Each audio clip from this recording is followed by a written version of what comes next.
नमस्कार दोस्तों, आप सभी का मेरे चैनल श्री जी हिंदी सर्च एजुकेशन पर बहुत बहुत स्वागत है। हम लगातार पात्रता परीक्षा 2026 के लिए कंटिन्यू क्लास कर रहे हैं। 3 क्लास हम कर चुके हैं और आज ये हमारी चौथी क्लास है जिसमें हम आदिकाल का भाग पढ़ रहे हैं। तो आइए प्रश्नों की शुरुआत करते हैं। ये हमारी चौथी क्लास है। प्रश्नों की शुरुआत करते हैं। प्रश्न 23, रचना एवं रचनाकार का असंगत क्रम छांटिए। रचना और रचनाकार का असंगत क्रम छांटिए। जगनिक, हम्बे रासो, चंद्रप्रदायी, पृथ्वी राज रासो, ज्योतिरीश्वर ठाकुर, वर्ण रत्नाकर, दलपति विजय कुमार रासो। जगनिक, चंद्रप्रदायी ये सही है, ज्योतिरीश्वर ठाकुर ये भी सही है, दलपति विजय इसमें असंगत जगनिक और हम्बे रासो। प्रश्न पहला देखेंगे। जयानक पृथ्वीराज विजय में पृथ्वीराज के राज्य कवि का नाम क्या बताया गया है? ए सबरपा, बी चंद्रप्रदायी, सी पृथ्वी भट्टिया, डी दलपति विजय। सही उत्तर होगा इसका चंद्रप्रदायी। प्रश्न 25, हिंदी साहित्य का प्रथम इतिहास लिखने का श्रेय किस विद्वान को जाता है? हिंदी साहित्य का प्रथम इतिहास लिखने का श्रेय किस विद्वान को जाता है? अंग्रेजी, फ्रेंच, फारसी या हिंदी? सही उत्तर होगा इसका हिंदी साहित्य का प्रथम इतिहास लिखने का श्रेय ये फ्रेंच विद्वान थे, गार्सो द रासी। प्रश्न 26, आदिकाल के नामकरण से संबंधित असंगत कथन है। आरंभिक काल मिश्र बंधु, वीरगाथा काल आचार्य रामचंद्र शुक्ल, अंधकार काल कमल कुल श्रेष्ठ, वीर काल रमाशंकर शुक्ल, रसाल। ई चारण काल जॉर्ज ग्रियर्सन। असंगत होगा इसमें वीर काल रमाशंकर शुक्ल। प्रश्न ध्रुवदास की रचना है श्रृंगार संग्रह, सुंदरी काव्य तिलक, काव्य निर्णय, भक्त नामावली, संतवाणी संग्रह। ध्रुवदास की रचना है इनमें से भक्त नामावली, संतवाणी संग्रह। भक्त नामावली और संतवाणी संग्रह ध्रुवदास की रचना है। श्रृंगार संग्रह किसकी रचना है? श्रृंगार संग्रह किसकी रचना है? भिखारीदास, ध्रुवदास, रत्नाकर या विद्यापति? श्रृंगार संग्रह ये रत्नाकर जी की रचना है। प्रश्न अगला, नाद न बिंदु न सभी न रवि न शशि मंडल, चेराब साहबे मुकल किसकी पंक्ति है? लुईपा, सरापा, सबरपा या डोम्बिपा? ये लुईपा, सरहपा, सबरपा या डोम्बिपा। नाद न बिंदु न रवि शशि मंडल ये सरहपा की रचना है। प्रश्न नाथ साहित्य के हठयोगी किसे कहा गया है? नाथ साहित्य के हठयोगी किसे कहा गया है? गोरखनाथ को, चरपटनाथ को, चौरंगीनाथ को या मत्स्येंद्रनाथ को? नाथ साहित्य के हठयोगी ये गोरखनाथ के लिए कहा गया है। प्रश्न 31, गुर अभय मातृजोक आत्म बोध व रोमावली किनकी रचना है? अभय मातृजोक, आत्मबोध व रोमावली किसकी रचना है? गोरखनाथ, जालंधरनाथ, चरपटनाथ, मत्स्येंद्रनाथ। ये गोरखनाथ की रचना है। प्रश्न अगला, जोई जोई पिंडे सोई ब्रह्मांडे पद है। जोई जोई पिंडे सोई ब्रह्मांडे, यह पद किसका है? मत्स्येंद्रनाथ, गोरखनाथ, जालंधरनाथ या चौरंगीनाथ? आंसर होगा गोरखनाथ।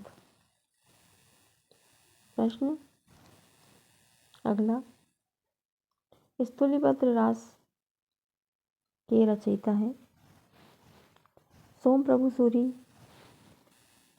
विजय सेन सूरी, हेमचंद्र सूरी या जिनीधर्म सूरी? स्थूलीपत्र रास के रचयिता है जिनधर्म सूरी।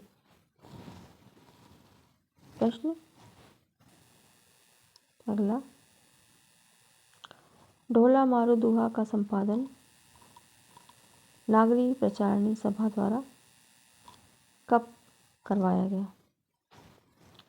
प्रश्न, ढोला मारो दुहा का संपादन नागरी प्रचारणी सभा द्वारा कब करवाया गया? 1930, 1934, 1945 या 1954? ढोला मारो दुहा का संपादन नागरी प्रचारणी सभा काशी द्वारा ये 1934 में करवाया गया। प्रश्न 35,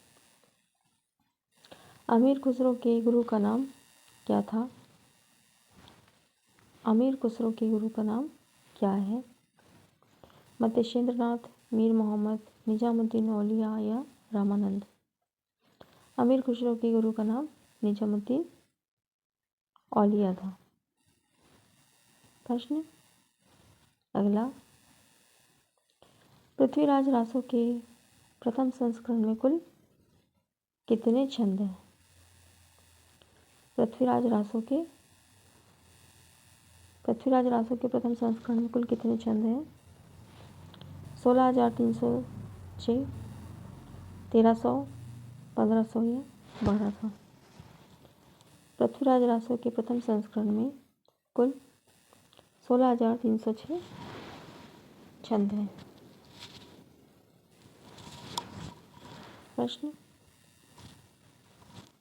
अगला देखेंगे, आदिकाल को अत्यधिक विरोधों और व्याघातों का युग किसने कहा? आचार्य रामचंद्र शुक्ल, नंद दुलारे वाजपेयी, रामस्वरूप चतुर्वेदी या हजारी प्रसाद द्विवेदी? इसका आंसर होगा हजारी प्रसाद द्विवेदी।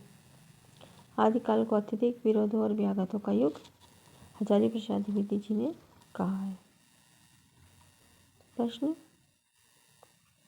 अगला, उक्ति व्यक्ति प्रकरण किसकी कृति है? उक्ति व्यक्ति प्रकरण किसकी कृति है?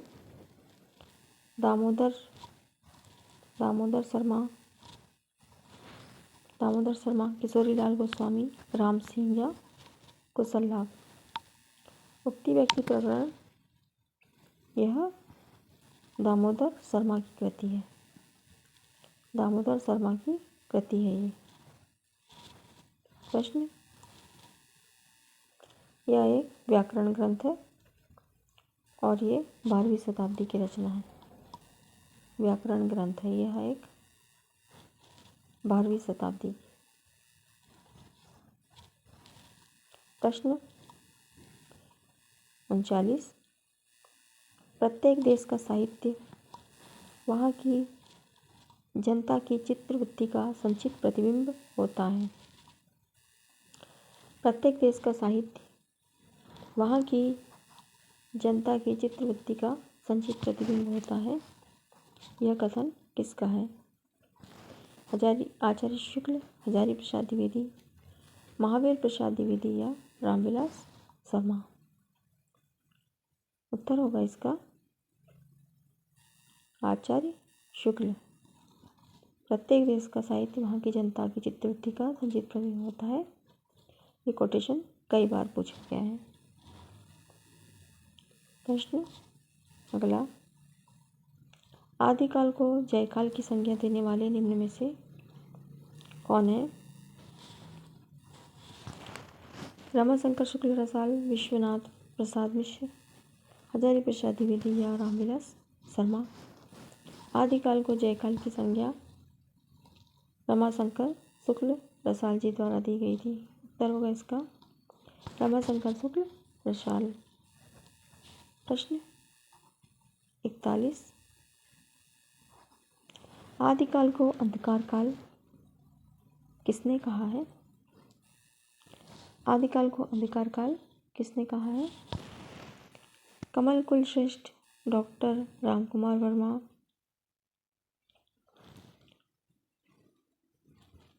माफ कीजिए क्वेश्चन ही गलत है।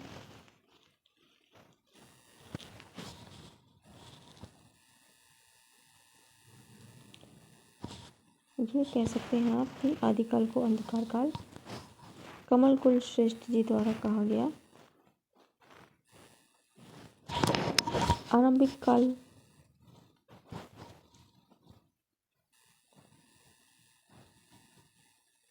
आरंभिक काल मिश्र बंधु जी द्वारा।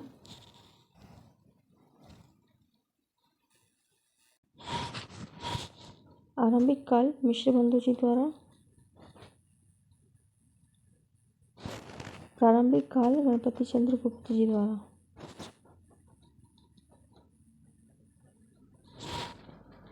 रामकुमार वर्मा ने चारण काल से कहा था। प्रश्न 42। 84 वैष्णव की वार्ता के रचनाकार कौन है? गोकुलनाथ, नाभादास, भिखारीदास या कोई नहीं। 84 वैष्णव की वार्ता के रचनाकार गोकुलनाथ है। गोकुलनाथ। 252 वैष्णव की वार्ता भी इन्होंने ही लिखी थी। 252 वैष्णव की वार्ता, इसके भी रचनाकार गोकुलनाथ ही है। गोकुलनाथ ये विठलनाथ के पुत्र थे। वल्लभाचार्य के पुत्र विठलनाथ थे और विठलनाथ के पुत्र गोकुलनाथ। प्रश्न 43। योगचर्या किसकी रचना है?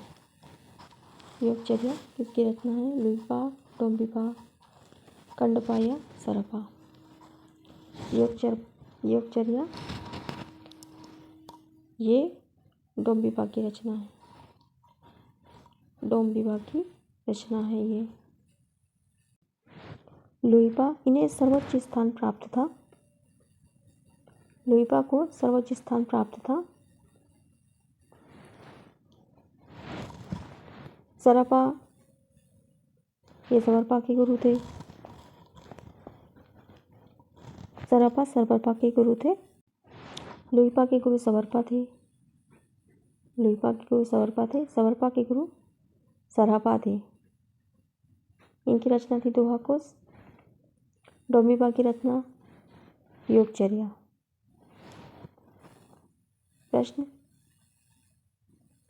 आदिकाल को जयकाल की संज्ञा किसने दी थी? डॉक्टर गणपति चंद्र गुप्त ने, रमाशंकर शुक्ल रसाल, जॉर्ज ग्रेसन या मिश्र बंधु। आदिकाल को जयकाल की संज्ञा डॉक्टर रमाशंकर शुक्ल रसाल जी द्वारा दी गई थी। प्रश्न 45। चंदनबाला रास किसके द्वारा रचित है?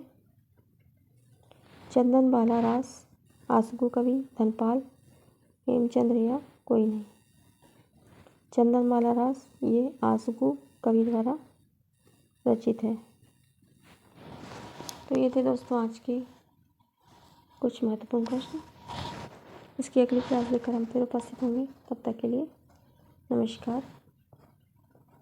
क्लास को लाइक ज़रूर करके जाइएगा। मिलते हैं नेक्स्ट क्लास में।